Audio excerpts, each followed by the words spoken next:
નમસ્કાર દર્શક મિત્રો, જનરપન ન્યૂઝમાં આપનું સ્વાગત છે। હું છું આપણો મિત્ર કંચન પરમાર। આવો સાંભળીએ આજના મુખ્ય સમાચાર। સિંહની પજવણી કરનારાઓની હવે ખેર નથી। ડીસીએફ વિકાસ યાદવ એક્શન મોડમાં, ખાસ તપાસ ટીમની રચના। ગીર અને બૃહદગીર વિસ્તારમાં સિંહની પજવણી કરતો વિડીયો વાયરલ થવાની ઘટનાને વન વિભાગે ગંભીરતાથી લીધી છે। આ મામલે નાયબ વન સંરક્ષક વિકાસ યાદવ એક્શન મોડમાં આવ્યા છે।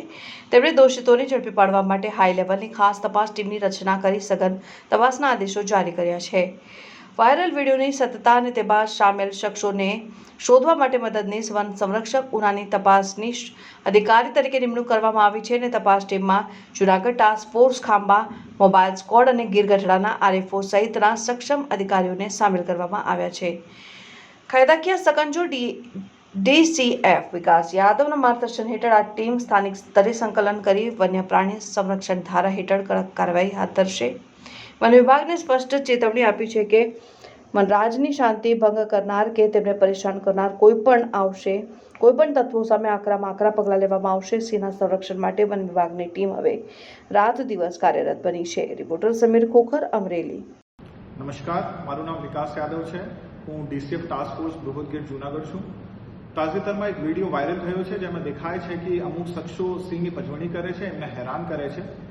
આ વસ્તુને ધ્યાનમાં રાખીને એક ટીમની રચના કરવામાં આવી છે। એમાં મુખ્ય તપાસનીય અધિકારી તરીકે એસીએફ ઉના છે। અમે હારે આપણા જો ગીર પૂર્વ વન વિભાગના મોબાઈલ સ્ક્વોડના આરએફઓ છે, ટીમના હિસ્સા છે। એમના હારે આપણા ગીર પશ્ચિમ વન વિભાગના મોબાઈલ સ્ક્વોડના આરએફઓ અને ટાસ્ક ફોર્સ જૂનાગઢના આરએફઓ એમના પાર્ટ છે। હું આ બધાને જણાવવા માંગુ છું કે સિંહ, એશિયાટિક સિંહ જો આપણો સૌરાષ્ટ્રની શાન છે, આપણે ભારત દેશની શાન છે, એક શેડ્યુલ 1નું પ્રાણી છે અને એમની કોઈ પણ હેરાન કરવાની પ્રવૃત્તિ થાય છે તો આ ગુનાનું કૃત્ય છે અને વાઇલ્ડલાઇફ પ્રોટેક્શન એક્ટ 1972 હેઠળ ગુના બને છે। કોઈ પણ શખ્સ એવું કરે છે અને સિંહને હેરાન કરે છે એમને સામે કડકથી કડક પગલાં લેવામાં આવશે।